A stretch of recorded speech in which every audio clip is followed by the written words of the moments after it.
Good afternoon, bookworms and flyleafs. I'm sorry I'm slightly late today. I was just engrossed in my work and running behind, but welcome to the first Friday's author reads after Fairy Blossom Festival last weekend, because I know we missed last weekend because we were all away doing Midsummer Games. So welcome back today. It is good to be back with you all. And before I jump into everything this afternoon, please like and subscribe and bite the bell, because today we've got some paranormal romance coming up for you. So bite. And also, I want to give a shout out to today's sponsor, who are some of our YouTube co-conspirators in shenanigans, the LARP Faeries. They are two magical beings who make crochet goodies and go on magical adventures. They offer their crocheted items on their Etsy page, and many of them are geared more towards LARP, which is live action role play for those of you who do not know, and geek nerd culture. They offer free shipping on orders over $35. And I know that right now until July 10th, they have a sale going in their store for 30% off $30 or more. And because they travel a lot for their job during COVID and non-COVID times, join them as they explore the natural world around them. They actually do some really cool videos, just maker videos, etc., etc. And I'm going to show you guys really quick. I don't know if you can see behind me. Let me see if I can. I don't think you guys can see it. Let me pull it down. This is actually one of the items that they custom made for me. It's like a little mushroom. It's supposed to be a pouch, but instead I put a sippy cup in there.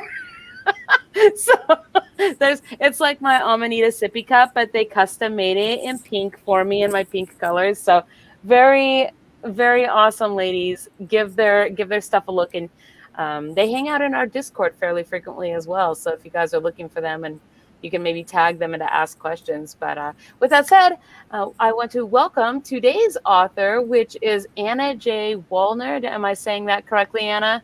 Yes. Hi. Thank you so much Hi. for having me. Absolutely. Welcome to the show. And if you will, please tell our viewers a little bit about who you are and where you're from and what you write, and give any shout outs that you might like to give. Yeah, absolutely. My name is Anna J. Walner. I am the award-winning best-selling author of the Allure Legacy series, which is a young adult paranormal romance. And it came about probably about a year ago when I started writing it, and the first book has just come out last Tuesday, the 22nd. So there you go. And I am in Houston, Texas. Well, and so you just started writing this last year. Did. Wow, you finished a whole book in rapid time. So you must have had it all figured out what you wanted to write. I have been thinking about it for, let's say, most of my life. The story behind Amelia's quest and her journey is my adoption story. So Wow. I gave my adoption story to Amelia and let her take it to a very wild place. That's actually really cool. So I'm curious, what got you into doing the paranormal? Like, what drew you to I guess to putting your story in this particular genre of all the possibilities? You know, growing up, you think that you wonder about the whys that you were given up for adoption. And of course, at that age, you know, you're a princess and you were given away, and then they'll call you home whenever it's your time to, you know, take the throne or whatever, you know, something crazy whenever you're 12. And then you grow up and you realize that it's not that way. But I've always had a fascination with vampires and lycanthrope, just the mythology behind it, the lore. Movies, couldn't get enough. TV shows, couldn't get enough. Books, couldn't get enough. And so I ran out of books that really hit that good sweet spot for me. And so I said, I'm going to take advice I've heard before. If you can't find the book you want to read, then write it. Yes. So I did. And here we are. And now also though, you've won awards for this already, have you not? I have, yes. Yeah, tell me a little bit about that. I've won the Literary Titan Award, the Gold Award, and the Reader's Favorite Award as well. So, man, you are on a roll. You're going to be the next Twilight, and I'll be like, I had her on my show. You're not the only person who has put that in. Somebody put that in a review on Amazon, and I'm like, wow. And on Goodreads, and I'm like, yeah, that would be nice, but hey, you know, I mean, the Twilight thing has kind of run its course, and so they're going to be on the hunt looking for, you know, new material to turn into the next, you know, major trilogy or whatever it is. So, and there are 4 books in the series, so you are, and you're off to a good. So you already know, you already have it all plotted out, and what I do. So, where is the actual story set?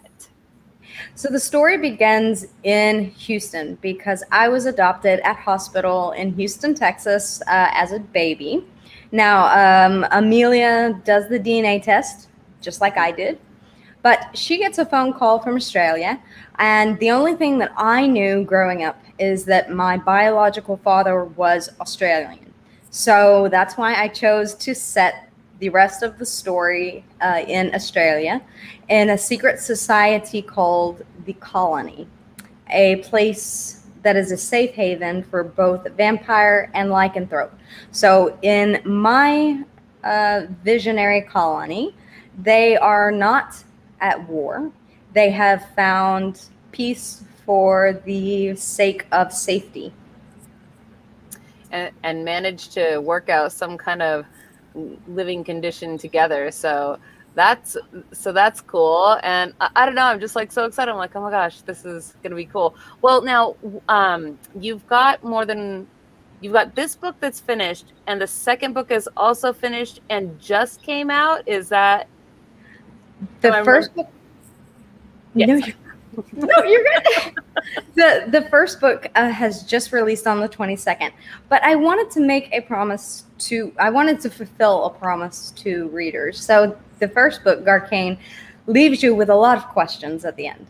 And so I wanted readers to know that I make a promise at the end of the book to answer those questions. So I went ahead and put Larugo, which is the second book in the series, up on all of the sites and got it ready to go for pre-order. So it is available for pre-order, but will release in November. Now, I don't want there to be any spoilers, so feel free to decline to answer this question if it would be. But we were talking right before we went live about this being in the Uluru series, and that Uluru is the well, I'll let you explain it to everybody, but I was going to ask, what also, if you don't mind sharing, do the names of the books mean? Because they are some rather foreign words, right? Right, they are strange. Now, the Uluru is the Aboriginal term for Ayers Rock, what we know in the United States as Ayers Rock, and Garcane is the closest thing that I could find for an Aboriginal term for vampire, which is a large bat that lives in the trees and encloses its victims in its wings, and there you have it. Now, Larugo is a completely made-up name, but I wanted something that was unique and also would kind of fit with lycanthrope, Larugo, so... Well, it does. It has kind of the same sounds as the other two. So I guess if you made that word up, you did a pretty good job of making it fit in. You're welcome. So, and today, what are you going to be reading to us from? I'm going to be reading to you from Garcane, the first book. Perfect. Okay. Well, so I'm going to go ahead, and for those of you out there, here's how this works. We're going to let Anna read to us here for 20, 30 minutes, however long. And while she's reading, I will be in the comments with you guys, ready to take questions to ask to her when she is finished. And after that, we will spin the wheel of win for a free copy of this book. Our Patreon patrons, of course, will get some Patreon and YouTube will get some bonus content as well after the show. And I think with that said, that is everything. Are you ready to read, Anna? I am. I'm going to start at the beginning, if that's all right with you guys. It is perfectly fine, and I'm going to give you the whole screen and put myself on mute now. Garcane, Book 1 of the Allure Legacy series. Coming home. Amelia stared at the man in the seat next to her, watching him breathe deeply in a dreamless sleep as they flew over the Pacific Ocean on their way back to the States. She would be going home to tie up loose ends and delete her former life completely. Rome would be seeing the States for the first time, both of them making the most of their 3 months together before returning to a life that would be a huge commitment for them. A life that she never dreamed of, but now she couldn't imagine any other way. She still pondered the events of the last few weeks and their future to come, how they would unite two separate worlds as one, how they would lead a new community into the future, reshaping it and bringing fresh ideas to an archaic society. For now, though, she tried to push the thoughts from her mind. This was their time together now, their last 3 months of freedom. Amelia brushed the hair from Roan's forehead as she watched him for a while. It was hard for her to completely process the events that led up to this moment. Only a few months ago, she had been a girl with no family. And now she was a daughter, a sister, a granddaughter, and in December, she'd be a wife. 25 years of wondering and questions, imagining the whys, searching on the internet for a possible connection, taking the DNA test 2 years ago and signing up for the online registry, bouncing from foster home to home, never finding a place to fit. If she'd only known, if she only had a clue what awaited her. The 2 weeks she spent with the Uluru colony, or just the colony as they called it, had changed her in ways she never imagined were possible. Physically, emotionally, and spiritually, she was, quite honestly, a completely different person. The things she had seen and experienced defied explanation for anyone outside of their community. She had been unbound, no longer tethered by human rules or laws. What she was now must remain a secret to anyone outside of their hidden world. No one could ever know. Not her friends or family in the States. No one. It was safest that way. So much had happened in such a short time. She'd met her family and fallen in love with the country, was intrigued by the culture of her people, and made the decision to accept a proposition that would change everything. She had agreed to things she never thought she would, become something she never thought existed, and found a life worth dying for. Only 3 months, she thought sadly. She had such a short time to sever all ties with her former life, adopted family and friends, and return back home to her duty and her future. Something that she was looking forward to. They were her real family now, the colony. Michelle, Robert, and Ambrose, Anatoly and Phoebe, and of course Roan. This was the life that she had chosen and the reason for her birth. The experiment of her adoption had been successful, and it was time for her to take up her position as a leader. For now, she had to make the most of her time, putting in her notice at work and selling the home she had worked so hard to buy. She decided to tell everyone that she'd taken a job in Australia. She would tell them she needed a change of scenery, a fresh start. She would promise to keep in touch. The less they knew, the better. She'd fed just before getting on the plane. She made sure to see to that before the long flight, but she was starting to get hungry again, and peanuts wouldn't do it for her. She needed a mid-flight snack, one that wasn't on the menu. With just over 6 hours left, one good meal should hold her until they landed. She looked at Roan again, asleep next to her. She pressed the call button on the seat as a friendly flight attendant came quickly to see what she needed. First class did indeed have its perks. Amelia stared at her for a moment, then followed the attendant into the bathroom. Her mouth was already burning, her gums tearing as she tasted her own blood for a moment. Closing the door to the spacious restroom, the attendant held out her arm. No words were exchanged, no fuss and no drama. Amelia's double set of fangs emerged as she punctured the cocoa-colored skin, tasting the friendly attendant's blood. She drank for several seconds, filling her mouth and her stomach before she withdrew. The marks were so small, hardly noticeable as she brushed her thumb over them. The natural coagulant in her saliva stopped the flow of blood, and the attendant went on her way casually, as if nothing strange at all had happened. She took a quick look in the mirror, smiling and rinsing the red blood from between her teeth. Yes, she had changed. She was immortal, unbound, and now engaged to a man she'd never met until last week, who sat sleeping peacefully on the plane next to her. She made her way back to her seat, replaying the trip, the events, the surprises, and her death all over again. Rowan was still asleep, as she knew he would be. She slipped into her seat and put her earbuds back in, letting the gentle music drown out the emotions and the sounds around her. Do I still have a little more time, or would you like me to stop? Oh no, you have plenty more time. You have been reading for now, I think, about 9 minutes. So wow. It does. It goes fast, doesn't it? Yes, it does. Pardon me. My mouth gets dry whenever I read. That is a thing. Meeting Mom. Amelia Wilson had been found at the local hospital in Houston, Texas when she was just a baby, sitting outside the sliding glass doors with no note and no clue of who might have left her. 2 years ago, she took a chance and ordered the DNA kit, sending it in and waiting, scrolling through distant matches until an alert popped up on her phone one day. Phoebe Alora, listed as close family, biological mother, location, Perth, Australia. She frantically opened the app and paused on the empty message. There were so many things she wanted to ask, to say. So many things she'd imagined for so many years, and now she was drawing a blank. She was still deep in thought as another alert sounded on her phone, showing up on the screen.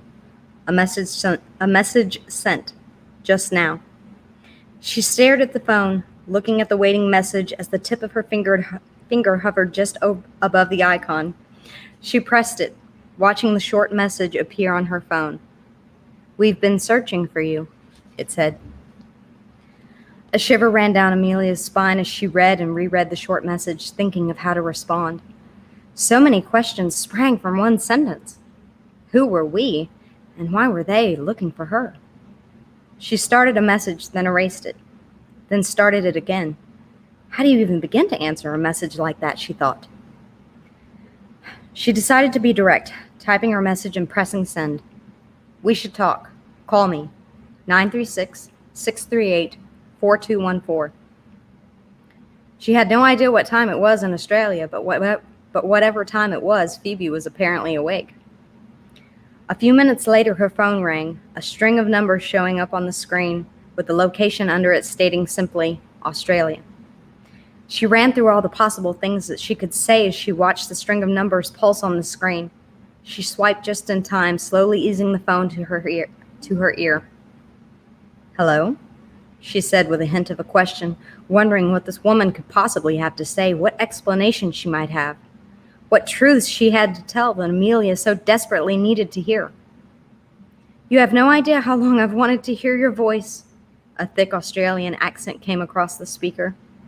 We've been looking for you for years, darling." The voice sounded young, much younger than she expected, as caution and suspicion overtook her excitement. If this was someone's idea of a trick, it certainly was a cruel one. The voice continued as Amelia searched for how to answer. "I know you must be confused. You must have so many questions," she said. "I have hundreds, actually," Amelia said, on guard and slightly peeved. "And I'm ready to answer them," the woman on the other end of the phone said. "At least the ones I can." "Where did you drop me when you decided you didn't want me?" Amelia let her anger slip through just a bit as she waited again. "At the hospital in Houston, just outside the sliding doors, snuggled in a white blanket and tucked into a basket. We made sure you were safe before we left.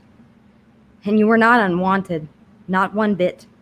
I never wanted to let you go, but it was for the good of us all," she explained. "You're not making any sense," Amelia said, wishing the woman on the phone would stop talking in riddles. Who are we? I need you to come home, Amelia. Home to Australia. It's time you rejoin the colony, she said. The next day, she put in her vacation request and 3 weeks later found herself in the airport at Perth, ready to meet a woman she'd always wondered about and ready to find the answers she needed. Amelia looked at her phone, still rereading the texts from the woman who claimed to be her mother. The pictures she sent must have been from a while ago. The vague and confusing explanations all ran through her mind as she sat. Finally, the pilot came over the speaker announcing the time, asking all passengers to stay seated until the seatbelt light was turned off. Even the direct flight had taken nearly an entire day sitting on a plane. Even with the first-class treatment, it was still an entire day spent sitting on a plane. Amelia was irritated as she walked down the ramp. The time change was messing with her mind, and she was minutes away from meeting the woman who dumped her at a hospital shortly after she was born. She didn't know what to expect, but at the same time, if this turned out to be a shit show, she had 2 full weeks to discover the land down under. She'd make the most of her time regardless. When she stepped into the terminal, she spotted her name on a card. Walking up to the strange man, she introduced herself. "I'm Amelia," she huffed. He flashed a bright smile, then bowed. "I'm so happy to meet you, ma'am.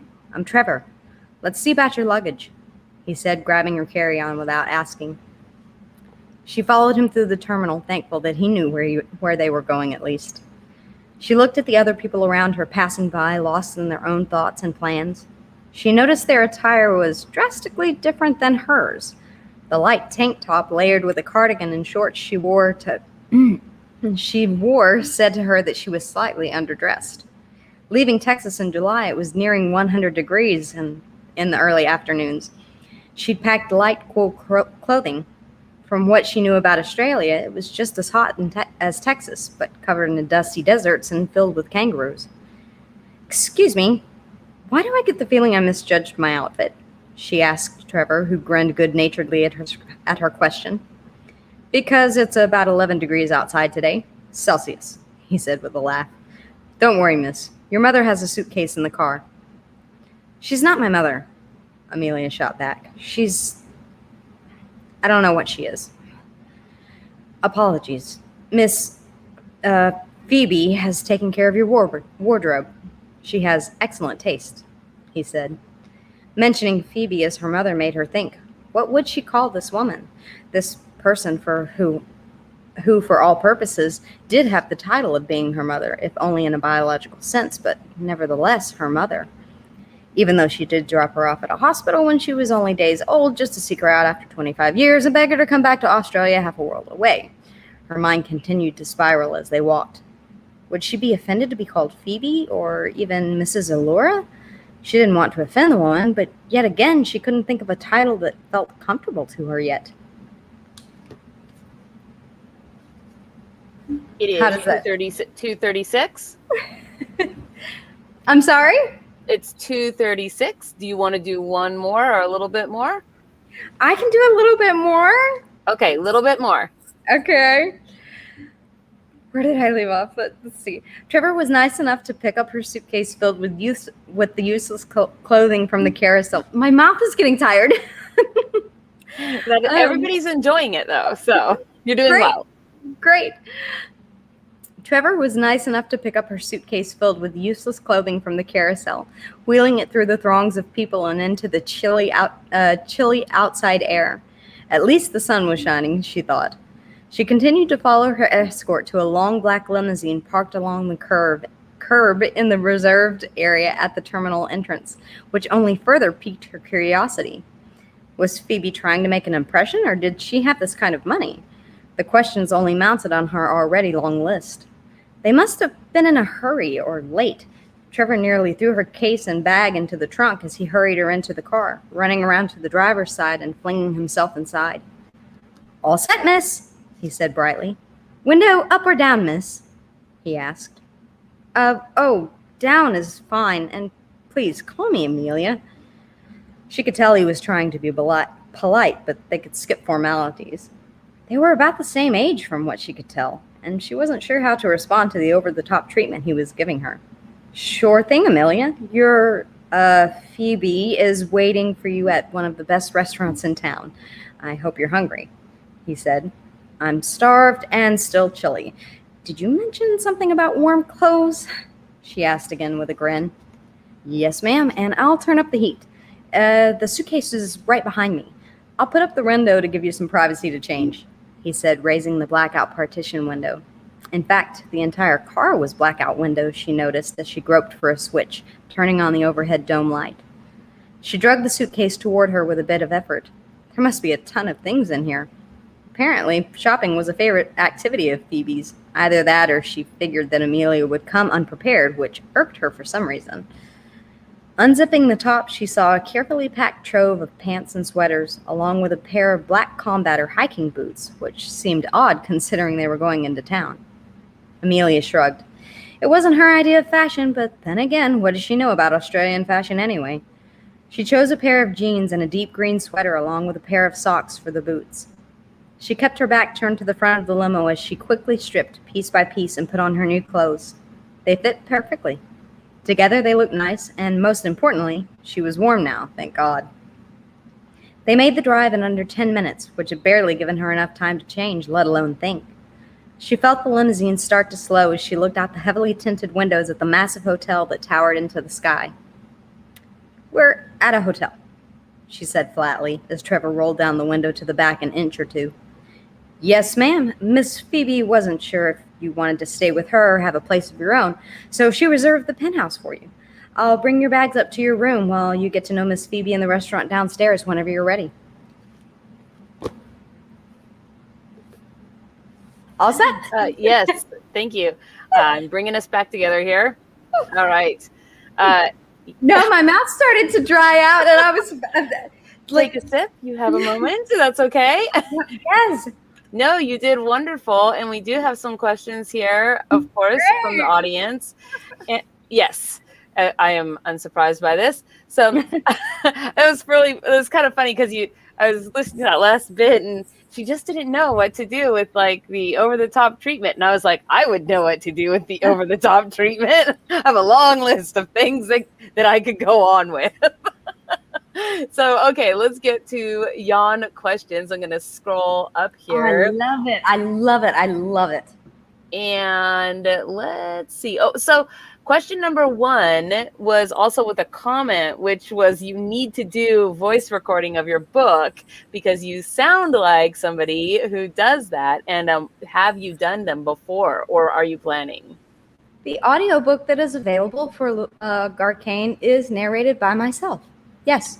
So you already you're like, I'm already on top of it. Wow.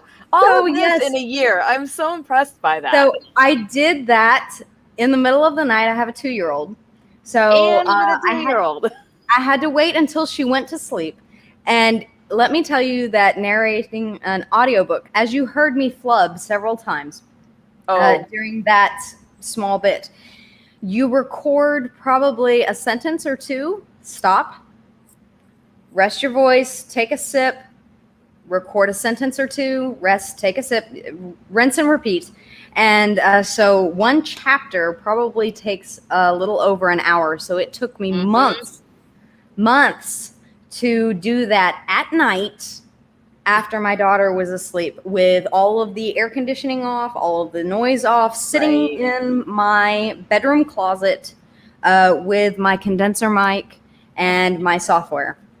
So. I am familiar with that struggle since I like to occasionally do little readings and whatnot on the channel. And it's all of that, you'll go do an hour of recording and all of the editing time that then goes into it. And then you end up with, a 4-minute chapter and you're just like, what? I know. And Larugo is quite a bit bigger. So I don't have the stamina to do that audiobook. I know my limitations. So if I do decide to do an audiobook for Larugo, I will most likely outsource it. Right. That one's going to be a little too much. But hey, it means that you're great for reading at conventions and whatnot, right? Doing the live readings. So Thank you. Thank you so much. And okay, so here we have, this one was kind of a two-parter. And the first part, okay, so the first part was, did you use, I had to get a clarification, did you use much mythology from Aboriginal people in the story? No. So I did not want to, without having a truly authentic experience from an Aboriginal point of view. I did not want to delve into a cultural background or heritage that I didn't fully understand. So there is not a lot of, other than the term Garcane and the proper usage of Uluru, paying homage to the Aboriginal terminology for those terms. There's not a lot of Aboriginal culture or heritage behind that because I didn't feel as if I was the right person to do that, to tell that story. Right. Well, I think that's better to do, if you know that that's where you're coming from, just go with the complete, whole hog of I'm making up my own world, right? Then ham-handedly do, yeah. So right. That makes it, that now definitely, the other half. The history behind Australia is very is very accurate, very researched. So when both Garcane and Larugo came to Australia in 1788, it's when it was actually called New Holland, and then it later became Australia. I didn't know it was called New Holland. Yeah, I've learned things today. So there is a lot of accurate history and science that's in the book. Oh, science blended with all of this vampires and lycanthropes. In what way is your story different from the usual mythology that we are exposed to? By assuming that as all species evolve and change over time, given their natural habitat, why should that not apply to vampire and lycanthrope? So would their escaping Europe and religious persecution in 1788 and fleeing to the colony of New Holland not have changed some things? Would perhaps introducing diverse genetics from other cultures not play a role somehow outside the original circle, if you will? Exactly. Yes. So in this move, as we know, the folklore for vampires and lycanthropes originated in the European region. And so that's mainly what we know. But what if we take them out of that environment? What could we therefore expect? So it is a very educated look at evolution based on geographic location and genetics. And so it almost makes you believe that this really could happen and that Garcane and Larugo could be your neighbors. I don't know. I'm not sure that it hasn't already happened to you, because you literally just told us that you basically have this job that you work, whether that be outside writing or in addition to writing, which would be then like 2 jobs, plus a kid, and then plus your audio reading. And you manage to get, I'm pretty sure you actually don't sleep at all, and you might be a vampire. So that's how you know all about this stuff, right? This is just the cover. Your job was to go into the real world and write it and then pass it off as fantasy. That way nobody would believe it, even though it was the truth. I mean, I did take the DNA test about 2 years ago, and I did reconnect with my biological family, and so maybe I am a part of the colony. You never know.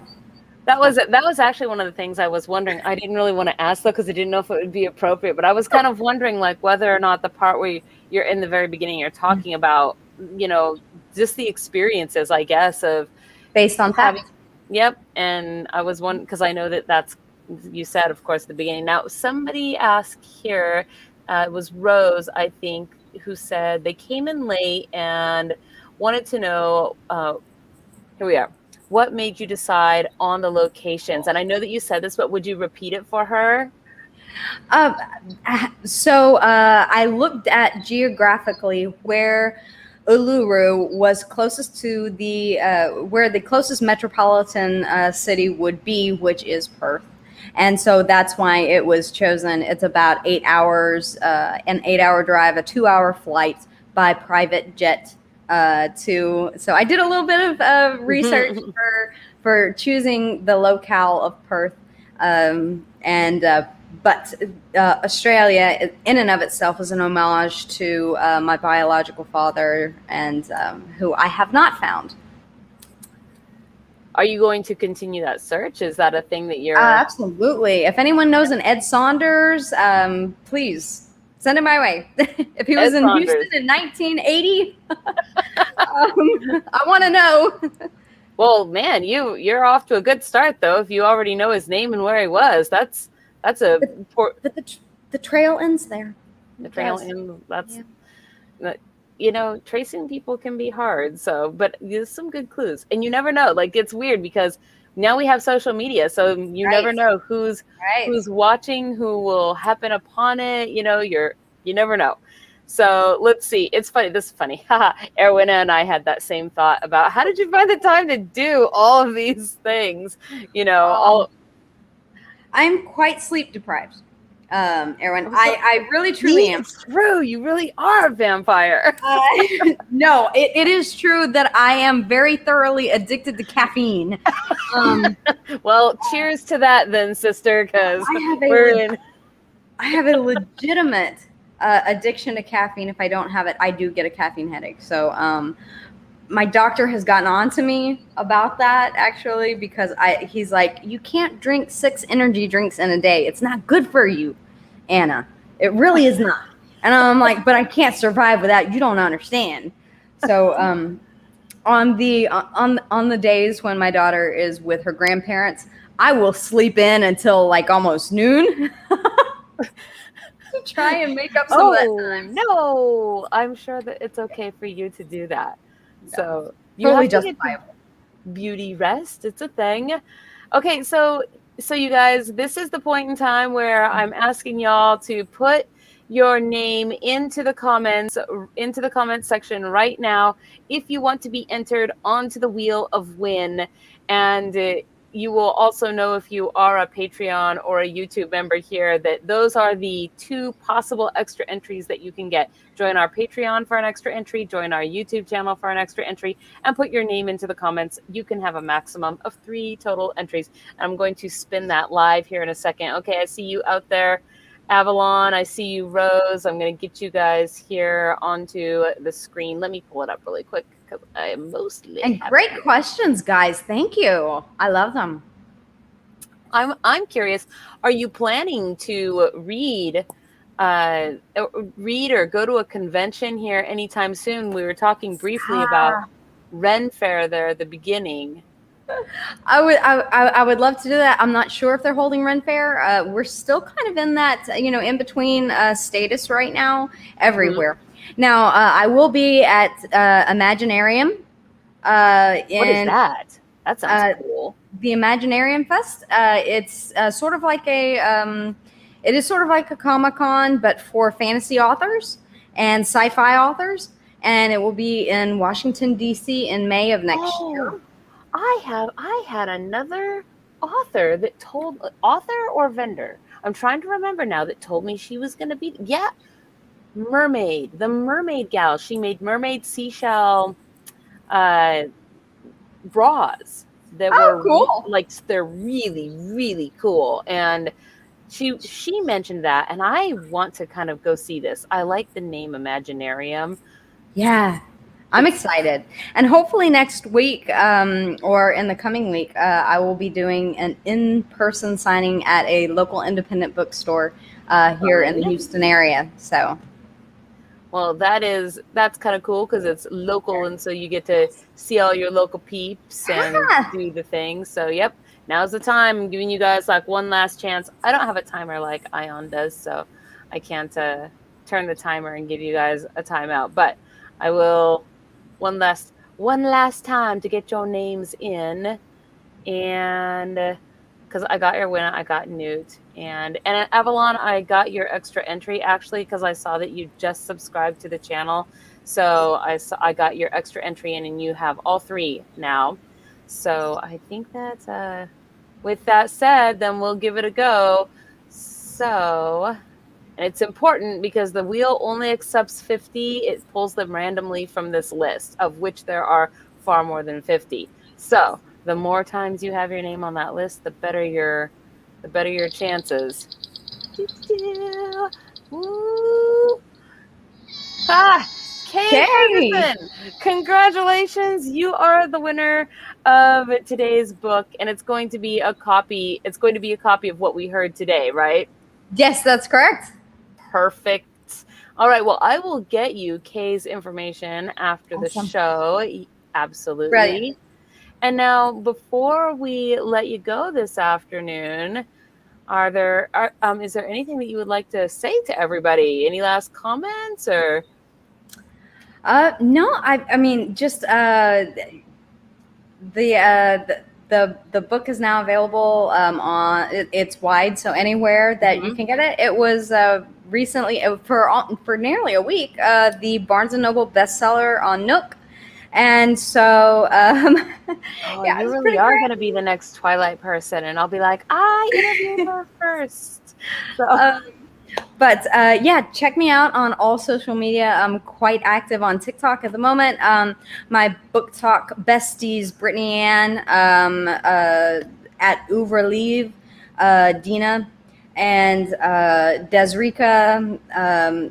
Just guys, some fantastic, amazing people who have been so super supportive that I have to give a shout out to because you can watch their review videos of Garcane, and they will be reviewing Larugo here pretty soon. So nice, because they'll be getting art copies. I had like one other question that I want. Oh, I was just curious. Okay, so I'm curious before I let you go. Yeah. What is it that? So when you weren't originally always writing, you said that this was a thing that you basically have kind of been dreaming up your whole life, sort of. And what is it that actually caused the catalyst to make you stop doing whatever you were doing or add this to your, like, what happened there with that? I got pregnant. I was pregnant with my daughter, and I was on bed rest because I'm just going to say it. Okay. I'm 39. So she's 2. So I was 38 years old when I had her. So I was considered a high risk pregnancy. Over 29. No, 39. 39. No way. 38 when I was pregnant. So I was considered a high risk pregnancy, and they put me on bed rest for about 2 months.